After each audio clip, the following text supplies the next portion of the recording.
VS. അച്യുതാനന്ദന്റെ പ്രവർത്തനങ്ങൾ പാഠമാക്കിയാലേ പാർട്ടിക്ക് തിരിച്ചുവരാനാകുമെന്ന മുതിർന്ന സി.പി.എം നേതാവ് ജി. സുധാകരൻ.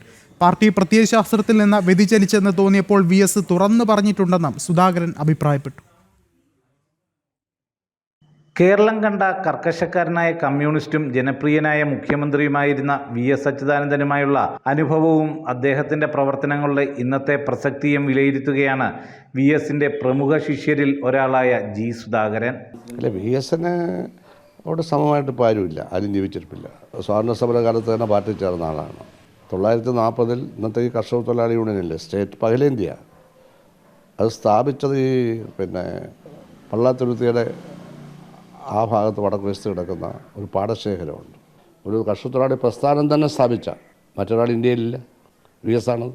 അദ്ദേഹം ഇപ്പോൾ നമ്മെ വിട്ടുപോയി. വി.എസ്. ഗൗരിയമ്മ കൂട്ടുകെട്ടിലാണ് കേരളത്തിൽ പാർട്ടി ശക്തിപ്പെട്ടതെന്നും അന്ന് നടത്തിയ സമരങ്ങൾ ചില്ലറയല്ലെന്നും സുധാകരൻ ഓർക്കുന്നു.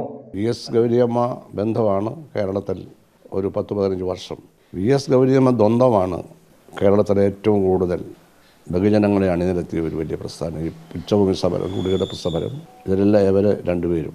പാർട്ടി പ്രത്യയശാസ്ത്രത്തിൽ നിന്ന് വ്യതിചലിച്ചെന്ന് തോന്നിയപ്പോഴൊക്കെയും അത് തുറന്നു പറഞ്ഞിട്ടുള്ള ആളാണ് വി.എസ്. എന്നും അത്തരം പറച്ചിൽ അനിവാര്യമെന്നും സുധാകരൻ അഭിപ്രായപ്പെട്ടു.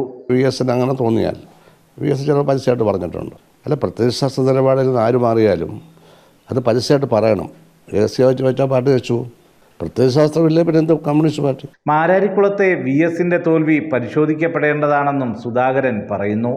അത് അദ്ദേഹത്തിന് ബുദ്ധിമുട്ടുണ്ടാക്കണം. കാരണം ജയിച്ചാൽ ചീഫ് മിനിസ്റ്റർ ആവുന്ന ഒരു ഇലക്ഷനായിരുന്നു. തോക്കേണ്ട യാതൊരു കാര്യമില്ല. അത് തോറ്റതല്ലല്ലോ. പാർട്ടി അദ്ദേഹത്തെ അവഗണിച്ചു എന്ന് പറയാൻ പറ്റില്ല. പാർട്ടി നേതൃത്വത്തിൽ ആരെങ്കിലും അദ്ദേഹത്തിനോട് എന്തെങ്കിലും പോരായ്മ കാണിച്ചിട്ടുണ്ടോ എന്നുകൊണ്ട് പരിശോധിക്കണം. വി.എസിൻ്റെ പ്രവർത്തനത്തിൻ്റെ ഫലമാണ് ഇന്നും കുട്ടനാടടക്കം ഇങ്ങനെയെങ്കിലും നിലനിൽക്കുന്നതെന്നും വി.എസിൻ്റെ പ്രവർത്തനങ്ങൾ പാഠമാക്കിയാലേ പാർട്ടിക്ക് കേരളത്തിൽ നിലനിൽക്കാനും മറ്റിടങ്ങളിൽ തിരിച്ചു വരാനും സാധിക്കുമെന്നും സുധാകരൻ ചൂണ്ടിക്കാട്ടി. പുതിയ തലമുറ കേരളത്തിൽ മാത്രമല്ല, ഇന്ത്യയിലെ കമ്മ്യൂണിസ്റ്റ് പ്രസ്ഥാനത്തിന് വി.എസിൻ്റെ പ്രവർത്തനങ്ങൾ പാഠമായെങ്കിൽ മാത്രമേ തിരിച്ചു വരാൻ പറ്റൂ. ബംഗാളിലും ത്രിപുരയിലുമൊക്കെ എന്തായിരുന്നു നമ്മുടെ സ്ഥിതി? അവിടെയൊക്കെ തിരിച്ചു വരണമെങ്കിൽ വി.എസിൻ്റെ ഈ പോരാട്ടം, മുമ്പിൽ നിന്ന് പോരാടണം. കേരളം നമ്മൾ ഇതുപോലെ നിലനിർത്തണമെങ്കിൽ വി.എസിൻ്റെ ഈ പോരാട്ട രീതി രാജ്യവ്യാപകമായി നമ്മൾ സ്വീകരിക്കണം. അഭിപ്രായ വ്യത്യാസങ്ങൾ ഉണ്ടായിട്ടുണ്ടെങ്കിലും വി.എസ്. എന്നും ജി. സുധാകരന് പ്രിയ ശിഷ്യനും ജി. സുധാകരന് വി.എസ്. എന്നും പ്രിയ ഗുരുവുമായിരുന്നു. സുധാകരൻ്റെ വിവാഹവും ആദ്യ മന്ത്രിസ്ഥാനവുമെല്ലാം അതിന് ഉദാഹരണങ്ങളാണ്. ക്യാമറാമാൻ സുമേഷ് പുന്നമടയ്ക്കൊപ്പം സുധീഷ് ഗോപാൽ, ജനം, ആലപ്പുഴ.